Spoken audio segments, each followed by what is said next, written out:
मैं शेरशाह सैयद हाजिर हूँ आ गई चैनल पर एक नए प्रोग्राम के साथ। जो ये प्रोग्राम सुन रहे हैं, मेरी उनसे दरख्वास्त है कि इस चैनल को पसंद करें, सब्सक्राइब करें और सब्सक्राइब करने के लिए आइकॉन के बेल आइकॉन के बटन को दबाएं ताकि आपकी सब्सक्रिप्शन शुरू हो जाए। आज ये खुसूसी प्रोग्राम मैं उन डॉक्टरों के लिए कर रहा हूँ जो पोस्ट ग्रेजुएट स्टूडेंट हैं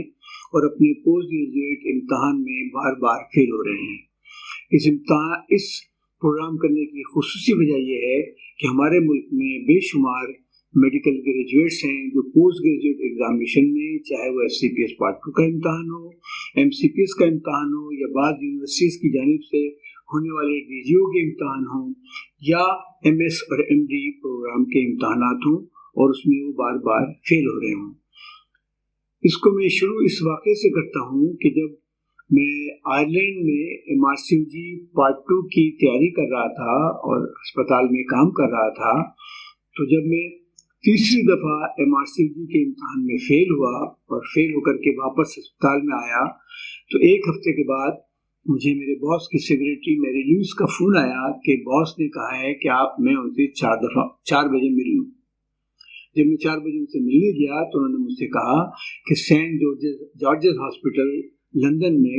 MRCOG पार्ट 2 के उन कैंडिडेट्स के लिए एक स्पेशल कोर्स हो रहा है जो इम्तहान में 3 से ज़्यादा दफ़ा फेल हो चुके हैं। बॉस ने मुझे कहा कि हमारे अस्पताल में आज तक कोई 3 दफ़ा फेल नहीं हुआ है, तो लिहाजा हमने किसी को उस कोर्स के लिए भेजा ही नहीं है। तुम एक पहले बंदे हो जो उस कोर्स के लिए क्वालिफाई करते हो, यानी 3 दफ़ा फेल हो चुके हो। उनकी बड़ी मेहरबानी थी कि उन्होंने सेंट जॉर्जेस हॉस्पिटल के उस कोर्स के लिए 500 पाउंड की फीस भी दी और मुझसे कहा कि अपना किराया मैं खुद खर्च करूं। मैं उस कोर्स में गया और कोर्स बहुत अच्छा था, हेक्टिक कोर्स करने के बाद मैं चौथी दफ़ा भी इम्तहान में फेल हो गया। जब चौथी दफ़ा इम्तहान में फेल हो गया तो मैं बहुत डिप्रेस था, क्योंकि मेरा ख्याल था कि दूसरी और तीसरी दफ़ा मेरा इम्तहान बहुत अच्छा हुआ था और तीसरी दफ़ा तो मुझे बहरहाल पास हो जाना चाहिए था। चौथी दफ़ा फेल होने के बाद तकरीबन 1 महीने के बाद मुझे royal college of obstetrics and gynaecology से फ़ोन आया कि मुझे, क्योंकि मैं 4 दफ़ा फेल हो चुका हूँ और अब मेरा आखिरी अटेम्प्ट है, उस ज़माने में 5 दफ़ा आप इम्तहान में अपियर हो सकते थे, तो मैं आऊँ और कॉलेज के एडवाइज़र से मेरी मुलाकात तय की गई है। मुझे याद है कि जुम्मे के दिन वहाँ रॉयल कॉलेज ऑफ ऑब्स्टेट्रिक्स के ऑफिस में मैं पहुँचा और वहाँ पर एक सीनियर प्रोफेसर साहब मेरा इंतज़ार कर रहे थे। उन्होंने मुझे देखा, मेरी फाइलें देखी, मुझसे 1-2 सवालात किए और मुझे बताया कि मेरे फेल होने की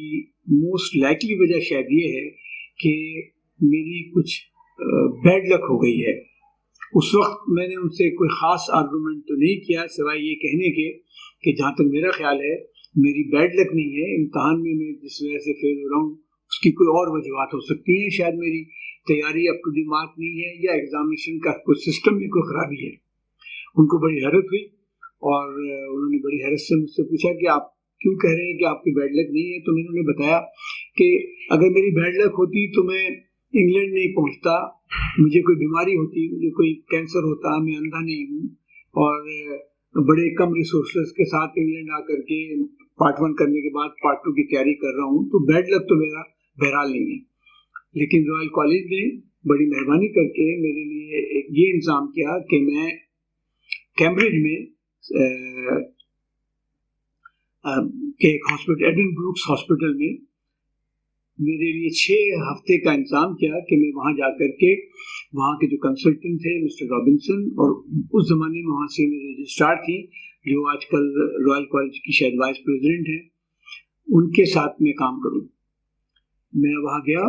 और 6 हफ्ते तक मैं वहाँ रहा और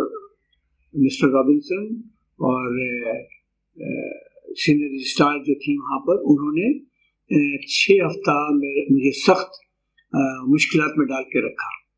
वो मैं इतने सालों से क्लिनिकल काम कर रहा था, लेकिन उन्होंने मुझसे कई दफ़ा हिस्ट्री लेने के लिए कहा, कई दफ़ा मेरी प्रेजेंटेशन हुई,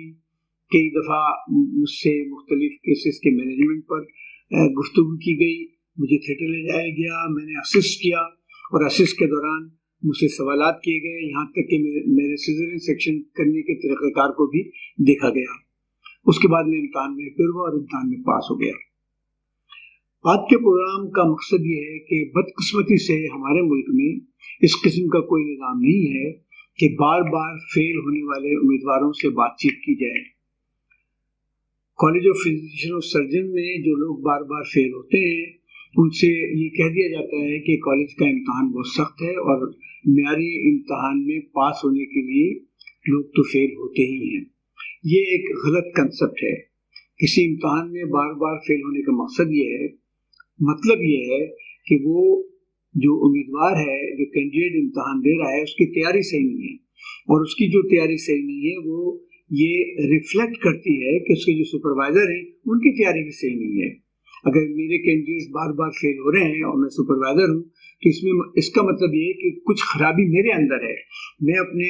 उम्मीदवारों को सही तरीके से तरबियत नहीं दे रहा हूँ, उनको पढ़ाने के तरीके सही तरीके से नहीं बता रहा हूँ और उनको पढ़ने में मदद नहीं दे रहा हूँ। अगर MRCOG का कैंडिडेट बार बार फेल होता है तो सुपरवाइजर से कुछ सवाल जवाब करने का तरीका है, लेकिन हमारे यहाँ अनफॉर्चुनेटली जो FCPS के सुपरवाइजर हैं या MD और MS के सुपरवाइजर हैं, उनकी तालीम और तरबियत, उनकी ऑडिट का कोई निज़ाम नहीं है। जो उम्मीदवार FCPS पार्ट 2 में बार बार फेल हो रहे हैं या MCPS में फेल हो रहे हैं, उनको ये कह देना कि हमारे यहाँ पास परसेंटेज बहुत अच्छी है क्योंकि हमारा स्टैंडर्ड बहुत अच्छा है, ये गलत बात है। होना ये चाहिए कि ज़्यादातर कैंडिडेट्स को जो इम्तहान के लिए क्वालिफाई करते हैं, इम्तहान के बाद इस काबिल होना चाहिए कि वो पास हो जाएं। मेरे ना पास होने की वजह शायद ये थी कि मैं पढ़ने के बावजूद उस अप टू दी मार्क नहीं था और उसमें शायद मेरे कुछ सुपरवाइजर की गलती थी, और इसी गलती को उन्होंने न सिर्फ ये कि शनाख्त की, बल्कि मुझे पूरा यकीन है कि मेरे सुपरवाइजर्स को भी खत लिखा गया होगा कि ये आपका कैंडिडेट बार बार क्यों फेल हो रहा है। मैं ये समझता हूँ कि CPSP को, college of physician and surgeon Pakistan को, पूरे मुल्क में मुख्तलिफ शोबों के सुपरवाइजर्स से बात करनी चाहिए और ज़्यादा फेल होने वाले सुपरवाइजर की ऑडिट करनी चाहिए, उनकी तरबियत का कोई तरीक़ाकार इख्तियार करना चाहिए और इन कैंडिडेट्स के लिए कोई निज़ाम बनाना चाहिए कि उनको मुख्तलिफ वक्तों पर मुख्तलिफ किस्म की हिदायत और मशवरे दिया जा सकें। मिसाल के तौर पर CPSP के रीजनल ऑफिस में उस इलाकों में फेल होने वालों को बुलाया जाए और उनको बताया जाए। मुख्तलिफ यूनिवर्सिटीज़ में एक ऐसी शख्सियत होनी चाहिए, एक ऐसा होना चाहिए, एक काउंसलर होना चाहिए जो फेल होने वाले कैंडिडेट से बातचीत करे और कैंडिडेट्स को आपस में ज़रूर मशवरा करना चाहिए। मुझसे किसी कैंडिडेट को मशवरा करना है तो मैं हर वक्त हाजिर हूँ और मुझसे किसी भी वक्त फ़ोन पर बात किया जा सकता है। मेरा नंबर है 033321563735। अगर आप आज का ये खुसूसी प्रोग्राम देख रहे हैं तो हमारे प्रोग्राम को लाइक करें और मेरे जैसे दूसरे लोगों का प्रोग्राम सुनने के लिए बेल के आइकॉन को दबाएं ताकि आपकी सब्सक्रिप्शन जारी हो सके। आप सबका शुक्रिया।